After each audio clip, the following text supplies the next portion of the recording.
Dan ya itu tadi saya bilang, kalau dulu Gus Dur itu membela tahun 80-an membela serangan dari ketua MUI Hasan Basri itu. Hasan Basri itu kan ditengarai sebagai penganut Salafi Wahabi. Dan waktu itu yang mempersoalkan berarti kan Salafi Wahabi mempersoalkan Dzurriyyatur Rasul, tidak khusus Ba'alawi loh yang harus dicatat itu. Sekarang kan pada di framing seolah-olah Gus Dur membela Ba'alawi. Enggak, Gus Dur itu membela dzurriyyat Nabi. Dan dzurriyyat Nabi waktu itu masih diyakini banyak, termasuk Wali Songo, termasuk Al Hasani, termasuk Ba'alawi waktu itu, karena belum ada data apa itu kajian nasab dan belum ada kajian DNA mengenai Ba'alawi. Nah, yang dibela Gus Dur itu adalah dzurriyyat Rasul secara umum. Dan yang menyerang itu bukan Nahdliyin. Lah hari ini yang mempertanyakan, yang menyerang Ba'alawi itu Nahdliyin. Iya. Jadi elit NU mau bilang apa aja berarti melawan akar rumputnya sendiri. Nggak akan berani, nggak akan menang. Kalau terlalu keras menghardik anak buahnya, malah jatuh nanti. Bisa diturunin. Iya. Rame-rame nurunin. Iya. Jadi nggak mungkin. Jadi kalau misalnya elit NU bilang begini dan begitu, itu pasti politis saja.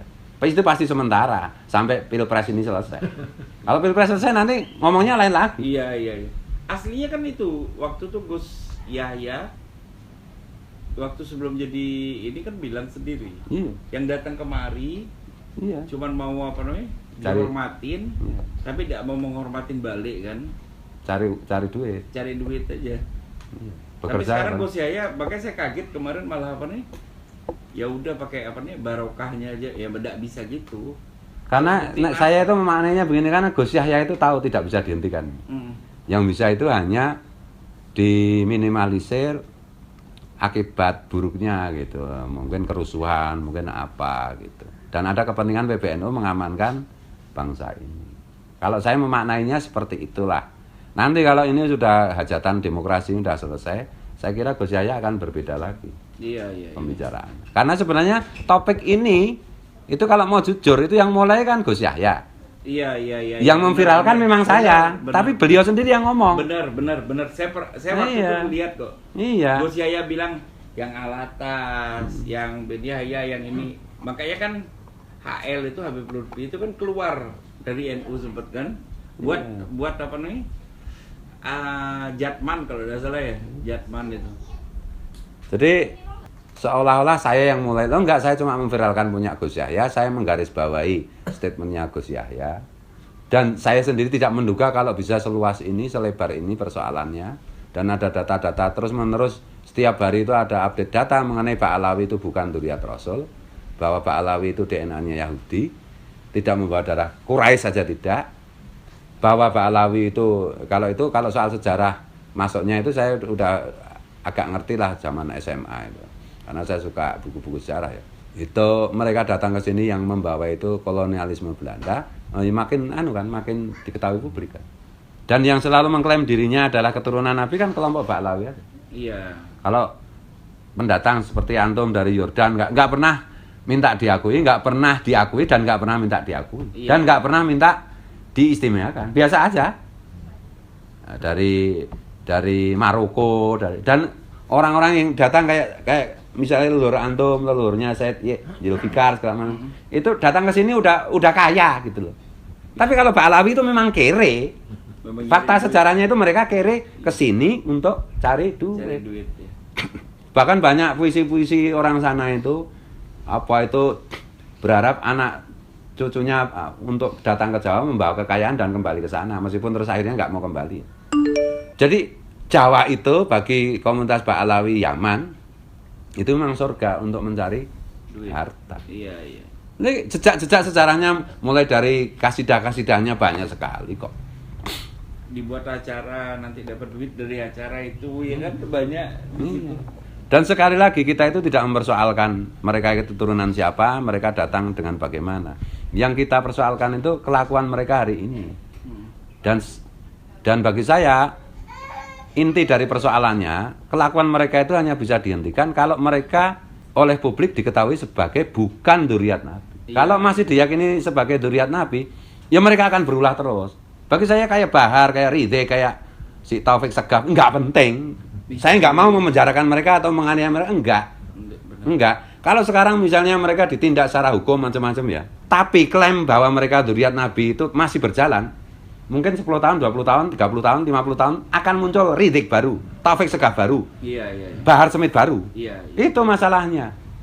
Tapi kalau udahlah publik harus dikasih edukasi. Mereka itu secara kajian ilmiah, kajian nasab maupun kajian tes DNA memutuskan bahwa mereka bukan dzurriyyat Nabi. Mari kita terima hal itu, udah selesai. Iya, beres udah. Iya udah beres. Loh keturunan India juga nggak masalah. Keturunan Cina yang mendominasi ekonomi juga kita tidak persoalkan kok. Iya, benar. Tapi kalau klaim dzurriyyat Nabi itu ada pertanggungjawaban agama ya. Dan itu potensi yang paling besar untuk merusak Indonesia. Karena Indonesia itu orangnya religius semua. Kalau udah dikasih bualan agama itu udah mabuk semua masalahnya itu. Dan yang tokoh-tokohnya yang ngerti, yang paham, ulama-ulama memilih diem mingkem, membutakan diri. Nah itu apa itu? Ya nggak bisa no. Ya karena banyak kepentingan, banyak alasan lah. Benar.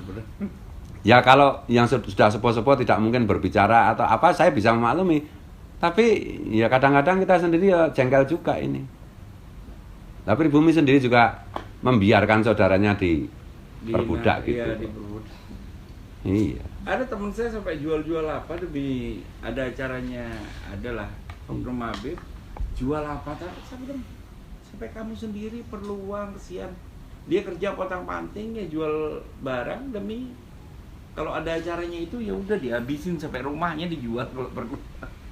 Jadi set Alwi itu ya cerita kiai minta sarungnya sedang dipakai sama oknum Mbak Alawi, anak-anak dipaksa untuk copot kan ada itu di YouTube.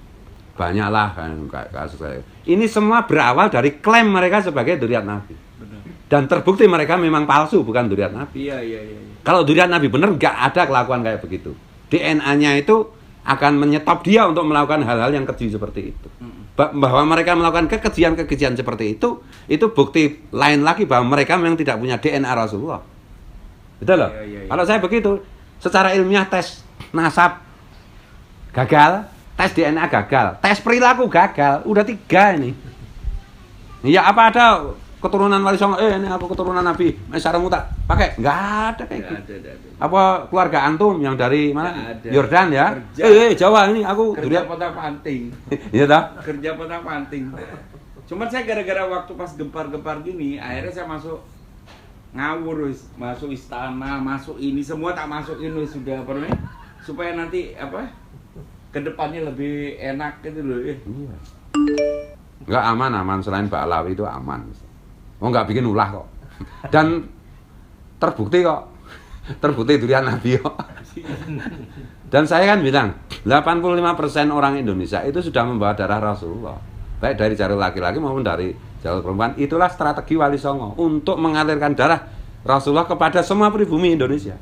Iya. Gitu loh. Kalau soal darah itu orang Indonesia yang dzurriyyat Nabi, bukan Mbak Alawi itu.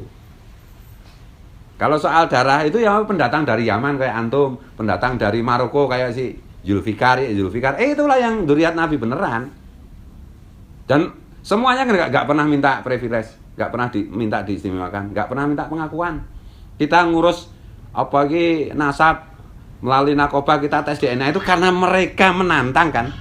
Iya. Kalau nggak ditantang juga kita diem aja. Karena mereka mau merusak agama dengan membawa nama Rasulullah, merusak negara dengan membawa nama Rasulullah. Itu nggak boleh dibiarkan. Para pengecut, para pecundang, para pengkhianat yang membiarkan hal seperti ini berlangsung terus. Kalau saya begitu.